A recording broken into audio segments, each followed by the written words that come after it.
السلام عليكم. ناس كتير عايزة تقلل وزنها، بس فكرة الرجيم والحرمان من الأكل لفترات طويلة مش بتكون سهلة. النهاردة هقول لكم على 10 حاجات كلها مثبتة طبيا هتساعد أي حد يقلل وزنه من غير ما يعمل رجيم. مجرد عادات بسيطة هنعملها في أكلنا وفي حياتنا عموما هتخلي وزننا يقل وصحتنا كمان تبقى أفضل. يلا بينا نبدأ الحلقة. في دراسة شهيرة أثبتت إن الجسم بيحس بالشبع بعد بداية الأكل ب20 دقيقة بغض النظر عن كمية الأكل اللي أكلناها. علشان كده لما بناكل بسرعة بناكل كمية كبيرة قبل ما نبدأ نحس بالشبع، بعكس لو أكلنا ببطء بعد 20 دقيقة هنشبع وإحنا أكلين كمية أقل بكتير من اللي كنا متعودين ناكلها قبل كده. ومع المداومة هيقل وزننا تدريجيا. ده بالإضافة إننا لما بناكل ببطء وبنمضغ الأكل كويس الأكل هيتهضم أحسن وهنستفيد أكتر من العناصر الغذائية اللي موجودة فيه.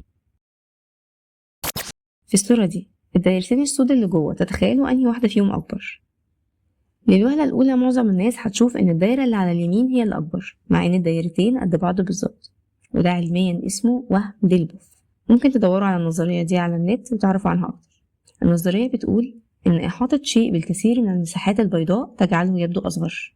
النظرية دي بيستفيدوا منها اللي عايزين يقللوا وزنهم إنهم يحطوا الأكل اللي سعراته الحرارية عالية في أطباق صغيرة، فبالوهم البصري هيحسوا إن كميته كافية، وفي نفس الوقت يحطوا الأكلات الصحية والخضار اللي ممكن يكونوا مش حابينه قوي في أطباق واسعة، فهيحسوا إن كميته أقل من كميته الحقيقية. لما نحس بالجوع على طول بنروح ندور على حاجة ناكلها، لأننا أكيد هنفكر إن جسمنا محتاج للأكل طالما حسينا بالجوع، في حين إنه في كتير من الأوقات بيكون إحساس الجوع دليل على نقص المية في الجسم مش نقص الأكل، وده لأن نفس المنطقة في الدماغ هي اللي بتتحكم في الإحساسين.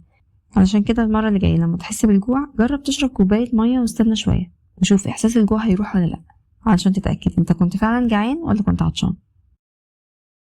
من المعروف اننا لما بناكل واحنا مركزين في حاجة تانية غير الاكل، زي اننا نتفرج على التلفزيون او نقرا رسائل على الموبايل مثلا، ده بيخلينا ناكل كمية اكبر من غير ما ناخد بالنا، لاننا بسبب عدم التركيز مش بنحس لما بنشبع وبنكمل اكل. بس مش ده بس اللي بيحصل. دراسات اثبتت ان انشغالنا بعمل شيء تاني غير الاكل بيزود الشهية والرغبة في اكل كميات اكبر طول اليوم، مش بس في الوجبة دي، وده بسبب ان العقل ربط بين احساس السعادة اللي كنا بنحس بيه لما كنا بنتفرج على التلفزيون وبين الاكل، فطول الوقت بيدفعنا اننا ناكل تاني علشان نحس بنفس السعادة اللي حسينا بيها لما كنا بنتفرج واحنا بناكل اول مرة.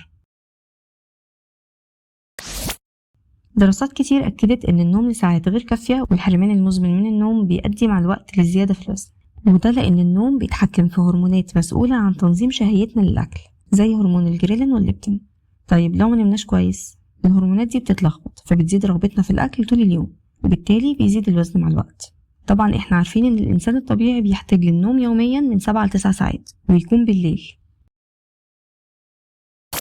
الضغوط النفسية المتكررة بتزود هرمون الكورتيزول في الجسم، وده لما بيزيد الشعور بالجوع وبيزيد الرغبة في الأكلات الدهنية والنشويات والسكريات، وده علشان يتغلبوا على المشاعر السلبية اللي بيحسوا بيها، وده طبعا بيزود وزنهم وكمان بيزود خطورة تعرضهم للأمراض المزمنة زي مرض السكر من النوع التاني. يبقى نحاول على قد ما نقدر نبعد عن الضغوط علشان صحتنا، وبنسبة كبيرة الرياضة هنا بتقوم بالمهمة دي جدا. الرياضة بتقلل نسبة الكورتيزول في الدم وبتقلل التوتر وبترفع المناعة وبتحمي الجسم من أمراض كتير، بالإضافة إن الرياضة بتحرق الدهون وبتشد الجسم. البروتين بيأثر على هرمونات بتأثر على إحساسنا بالشبع زي الجريلين والجلوكاجون. في بحث اتعمل وجد إن الأشخاص اللي فطارهم بيعتمد على نسبة عالية من البروتين زي البيض مثلا إحساسهم بالجوع بيقل طول اليوم، وكمان بيميلوا إنهم ياكلوا أكلات السعرات الحرارية فيها منخفضة، على عكس اللي فطارهم بيعتمد على النشويات والسكريات بيميلوا طول اليوم إنهم ياكلوا أكلات دسمة وحلويات ونشويات. زي إيه الأكلات الغنية بالبروتين؟ زي البيض والزبادي وصدور الدجاج والأسماك والبقوليات. كمان الأكل الغني بالألياف زي البقوليات والحبوب الكاملة والخضروات والفواكه فيها ميزة إن الألياف بتبطئ عملية الهضم لأنها بتفضل وقت طويل في الجهاز الهضمي، فبتحسسنا بالشبع لمدة طويلة بعد ما بناكلها، بالإضافة إنها لما بتخلي عملية الهضم أبطأ ده بيدي فرصة أكبر للعناصر الغذائية اللي موجودة في الأكل إنها تمتص أفضل، فجسمنا يستفيد منها أحسن. في دراسة اتعملت سنة 2016 قالت إن حوالي تلت الطاقة اللي الإنسان بيحصل عليها من الأكل بتكون من السناكس أو الوجبات الخفيفة. لو بين الوجبات احنا متعودين ناكل وجبات خفيفة كتير طول الوقت يبقى احنا بنخزن كمية كبيرة من السعرات الحرارية في جسمنا، لكن لو السناكس دي كانت صحية هتفيد جسمنا وسعراتها الحرارية أكيد هتكون أقل. طيب السناكس الصحية دي زي إيه؟ زي الزبادي والفواكه الغنية بالألياف زي الموز والتفاح والبرتقال، وزي الخضروات الغنية بالألياف زي الجزر والبروكلي وغيرها. في ناس كتير بتكون مستعجلة الصبح ومتأخرة على شغلها أو كليتها ويقولوا هنفطر بره أي حاجة، وممكن ياكلوا بره طول اليوم. دول بيضطروا ياكلوا ايه بقى في الغالب؟ يا اما مخبوزات ومعجنات او سندوتشات احنا مش عارفين اللي جواها ده معمول ازاي وصحي ولا لا، وغالبا مكوناتها بتعتمد على النشويات والزيوت الغير صحية والقيمة الغذائية بتاعتها بتكون قليلة جدا. انما لما بناكل في البيت او بناخد معانا اكل من البيت بنبقى عارفين مكونات الحاجة اللي بناكلها ونقدر نتحكم في سعراتها الحرارية، واكيد بنبقى ضامنين على الاقل انها صحية. أبحاث كتيرة جدا أثبتت إن اللي عندهم نقص فيتامين د أكتر عرضة للزيادة في الوزن، وده لأن نقص فيتامين د بيعمل مشاكل في التغذية وبيسبب اكتئاب وأرق، وده زي ما قلنا بيزود الشهية للأكل، بالإضافة إنه بيؤدي لمشاكل مزمنة زي مرض السكر وهشاشة العظام.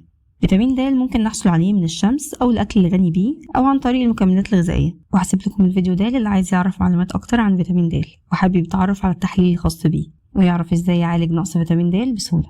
وبكده تكون خلصت حلقتنا، أشوفكم إن شاء الله في حلقة جديدة. سلام عليكم.